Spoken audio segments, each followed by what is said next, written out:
भक्तीचा आचार्य नारद या त्रिलोकात कुठेही कधीही कसाही मुक्त संचार करण्याचा वर श्री नारायणाकडून प्राप्त केलेला मी त्यांचा सेवक। नारायण हाच माझा ध्यास आणि हाच माझा श्वास। चला तर मग ह्या विलक्षण क्षणाचे साक्षीदार व्हायला आज ऐकूया कथा दत्त जन्माची। या कथा जशा घडल्या तशा म्हणून कधीच घ्यायच्या नसतात। या कथांमधून घ्यायचा असतो तो म्हणजे आध्यात्मिक बोध। दत्त जन्माची कथा ही लक्ष्मी, पार्वती आणि सरस्वती ह्या त्रिदेवींना झालेल्या मत्सरावर बोट ठेवणार। अत्रि मुनींची बायको अनुसूया ही आपल्यापेक्षा जास्त पतिव्रता आहे, म्हणजेच आजच्या भाषेत जास्त लॉयल, कमिटेड, गेस्टना रिस्पेक्ट देणारी आहे। हे ऐकल्यावर ह्या तिन्ही देवी एकदम काय म्हणतात ते जेलस झाल्या। यांना या दोषातून बाहेर कोण काढणार? या येऊन पडली जबाबदारी माझ्यावरच। तर गेलं असेच वैकुंठात।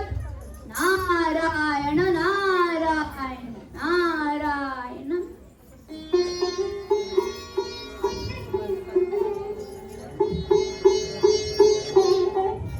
नारायण नारायण। प्रणाम पिताश्री, तुम्हा सर्वांना त्रिवार वंदन। नारायण नारायण। मुनी श्रेष्ठ, आज कशी येणे केले? पृथ्वी तलावर सगळे कुशल मंगल ना? हो देवर्षी, आपल्या कृपेने सर्वजन सुखात समाधानात आहे। नारायण नारायण। आज्ञा असल्यास मी जरा मातोश्रींची भेट घेऊन येतो। जरूर। नारायण नारायण। प्रणाम मातोश्री। कसे काय मुनीश्वर? सर्वत्र मंगल आहे ना? ओ मातोश्री। काय हो मुनीश्वर, तुम्ही पृथ्वी तलावर सर्वत्र मुक्त संचार करत असता। तुम्ही काय हो मुनीश्वर, तुम्ही पृथ्वी तलावर सर्वत्र मुक्त संचार करत असतात, तर हे सांगा बरं, आमच्यासारखे पतिव्रता स्त्रिया अस्तित्वात आहेत का? नारायण नारायण। तुमच्या सारख्या का तुमच्याहून अधिक हे काही माहित नाही, पण अत्रि मुनींची बायको अनुसूया ही खरोखरच साधी पतिव्रता आहे। प्रणाम त्या देवीला। अनुसूया मातेचे सत्वच निराळे। आजवर त्यांच्या कुटीतून कोणीही उपाशी किंवा रिकाम्या हाती परतला नाही। काय? हे असं कसं काय शक्य आहे? काय झाले मुनीवर? नक्की झालं काय? कसली ग्रहण चर्चा सुरू आहे?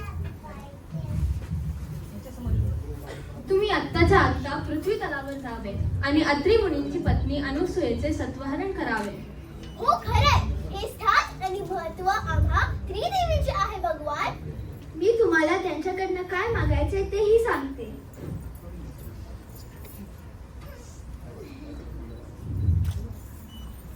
त्रिमुनींच्या आश्रमात जाऊन त्या श्रेष्ठ उपायांचे दर्शन घ्यायलाच हवे। आमच्या आशा भक्तांचे दर्शन आम्हाला नेहमीच आनंद देते। आम्ही त्यांच्या भक्तीचे भक्त होतो। अगदी खरं आहे। निश्चितपणे त्या आश्रमात परमानंद नांदत असेल। शुभस्य शीघ्रम, लवकरात लवकर निघू। नारायण नारायण नारायण नारायण नारायण नारायण नारायण नारायण। मला म्हणतातच सगळे कळीचा नारद, मोक्षाची कळ दाबणारा हो। तसे बघा, वालाचे भगवान वाल्मिकी झाले। दैत्य कुळात जन्मला येणारा कयादू पुत्र माझ्या कीर्तन श्रवणाने श्रेष्ठ भगवत भक्त ठरला। बघा आता पुढे काय काय घडतंय। नारायण नारायण। ओम भवती भिक्षामेहि। प्रणाम द्विज। मुनिवर अनुष्ठानाला बसले आहेत, बोला आपली काय सेवा करू? भोजन ग्रही आला आहात तर भोजनाची सिद्धता करते। भोजन तर आम्ही घेऊच, पण आम्हाला कोणताही आड पडदा न ठेवता तुझ्यातल्या साध्वी तेजाचे आत्मस्वरूपाचे दर्शन होईल असे भोजन व्हा। ही कसली विपरीत मागणी? हे सामान्य अतिथी दिसत नाही। ही माझी कसोटीची वेळ आहे, पण असो, अतिथीची कोणतीही मागणी पूर्ण करणे आपला धर्म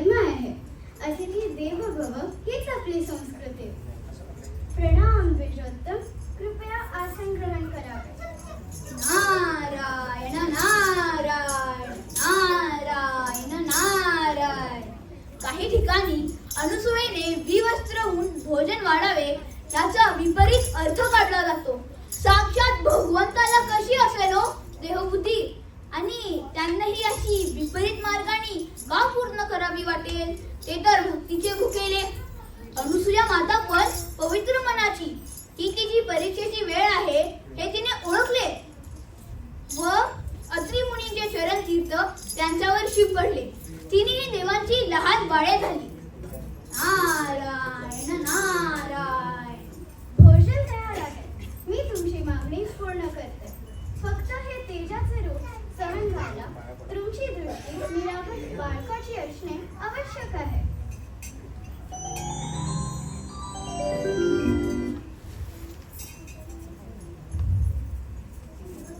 नारायण नारायण नारायण नारायण. तिन्ही बालके मांडीवर खेळून तिनं त्यांना प्रेमाने खाऊ पिऊ घातले. अत्रिमुनी परत आले. झाला प्रकार त्यांनी अंतर्ज्ञानाने ओळखला व मनोमन संतुष्ट झाले.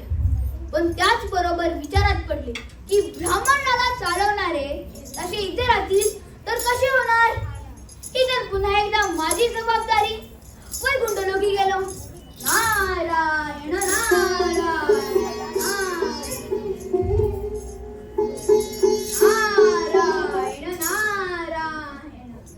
आमचे आर्य कुठे आहेत मुनीश्वर? अत्री मुनींच्या आश्रमात गेले होते. अजून का ते परतले नाही? नारायण नारायण. अहो अनुसूया मातेच्या तेजाने त्यांचे लहान बालकात रूपांतर झाले आहे आणि तिघेही आश्रमात आनंदात खेळत आहेत. काय?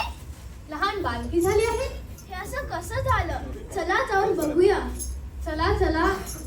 नारायण नारायण नारायण नारायण. हेच आपले पती असतील का? हे काय होऊन बसले?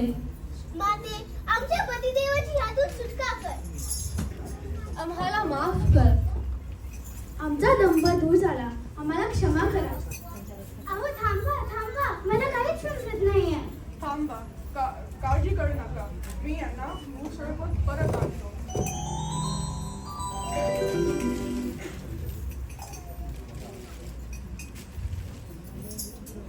आम्ही प्रसन्न झालो.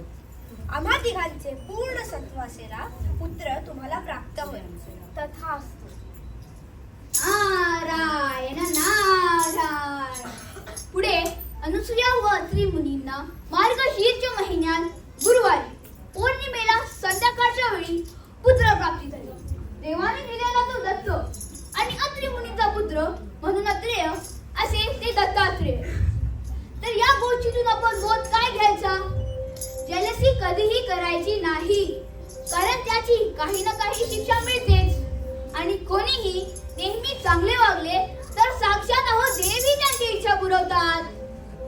पण दत्तात्रेयांचे पुढील अवतार श्रीपाद श्री वल्लभ, त्यानंतरचे श्री नृसिंह सरस्वती आणि मग अक्कलकोटचे श्री स्वामी समर्थ होत. गुरूंचे गुरुदेव असणाऱ्या ह्या दत्तात्रेयांना असे म्हणतात की 24 गुरु होते. किती? 24. पृथ्वी, सूर्य, चंद्र वगैरे वगैरे. त्यात एक आहे टहालं मूल. इनोसेन्स आणि लिव्हिंग इन द मुमेंट हा तहान्या मुलाचा गुण सर्वांनी शिकण्यासारखा असतो, म्हणून तो एक गुरु. आणखी एक गुरु आहे मधमाशी. मधमाशा मध तर गोळा करतात, म्हणजे स्वतःसाठी नाही तर त्यांच्या राणी माशीसाठी.